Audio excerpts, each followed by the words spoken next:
Bienvenue sur la chaîne Les mains à la pâte. Aujourd'hui, je voudrais vous présenter une recette de pain au levain. C'est une recette de base car elle ne contient que de la farine T65, de l'eau et du levain. Pour autant, le pain qui en résulte est vraiment délicieux. Je partage dans cette vidéo mes astuces pour démystifier certaines étapes et surtout démontrer que la préparation du pain n'a rien de compliqué. Il suffit d'être motivé et patient. C'est parti! Il faudra commencer par préparer la veille une quantité nécessaire du levain actif. C'est très simple. Prenez une cuillère à café de starter directement du frigo, rajoutez 75 g d'eau, mélangez, rajoutez 75 g de farine, mélangez de nouveau. Couvrez et laissez reposer toute la nuit. Le matin, je réouvre mon levain qui contient plein de bulles et il est donc prêt pour la préparation du pain.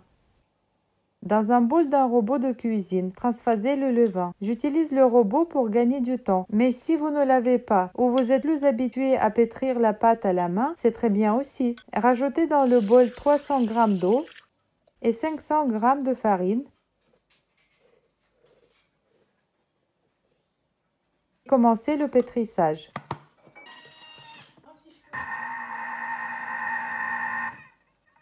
Quand la pâte s'est formée, rajoutez du sel et continuez à pétrir encore 1 à 2 minutes.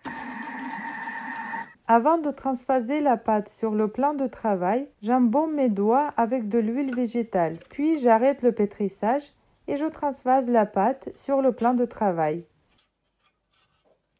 Je plie la pâte en enveloppe.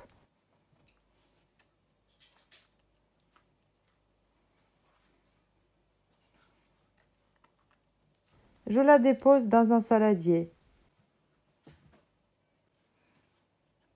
Il ne me reste qu'à fermer le saladier avec du film alimentaire et de laisser reposer la pâte pendant 2 à 4 heures. Le temps de repos dépend de la température dans la pièce. Chez moi, en été, la pâte se lève en 2 heures et en hiver, il faut 3 à 4 heures pour la faire lever. Dans la recette classique, il faut dégazer la pâte toutes les 50 minutes afin qu'elle se tienne mieux et qu'elle ne s'aplatit pas en crêpe. Dans cette vidéo, je voudrais vous faire une démonstration que même si vous n'avez pas le temps de revenir à votre pâte toutes les 50 minutes, vous pouvez tout simplement vous permettre de l'oublier pendant tout le temps de repos. Votre pain se lèverait tout de même. Quand votre pâte aurait doublé de volume et qu'à travers des parois du saladier, vous apercevez des bulles d'air plus ou moins régulières, trempez de nouveau vos doigts dans de l'huile végétale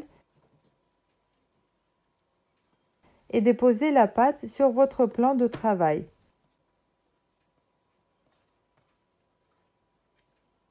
Étirez-la pour en former un rectangle et pliez-la en enveloppe.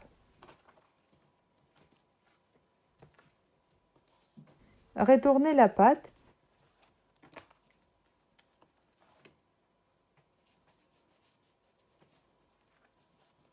boulez-la et laissez la boule sur le plan de travail. Maintenant, il faudra bien fariner les parois de votre moule à pain.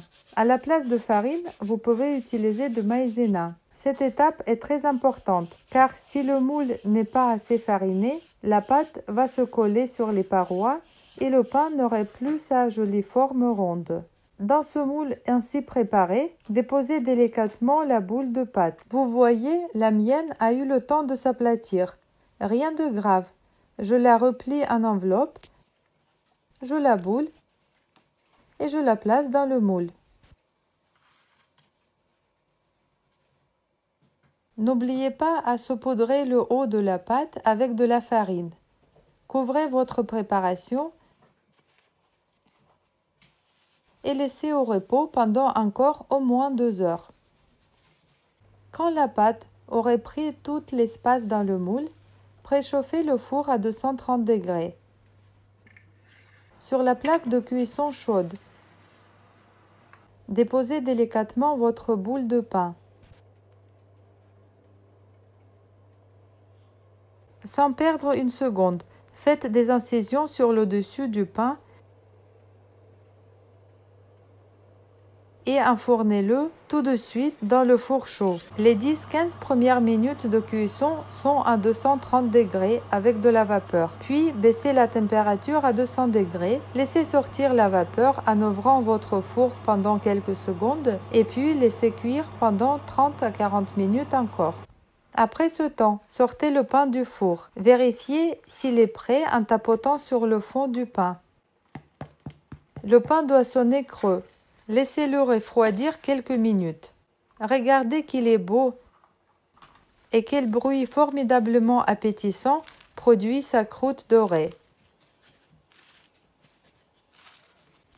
Voyons comment elle est à l'intérieur.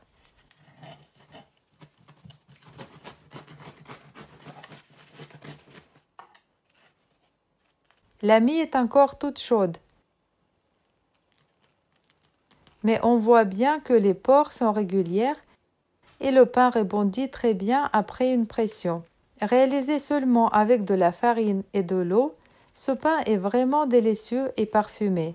Comme tout pain au levain, il se conserve longtemps tout en gardant son saveur et son parfum. J'espère que mes astuces vous seront utiles et que la préparation du pain au levain n'a plus de secret pour vous. Si vous avez aimé cette recette, pensez à mettre un like, à laisser un commentaire et à vous abonner à ma chaîne pour ne pas manquer d'autres vidéos. Portez-vous bien et à très bientôt.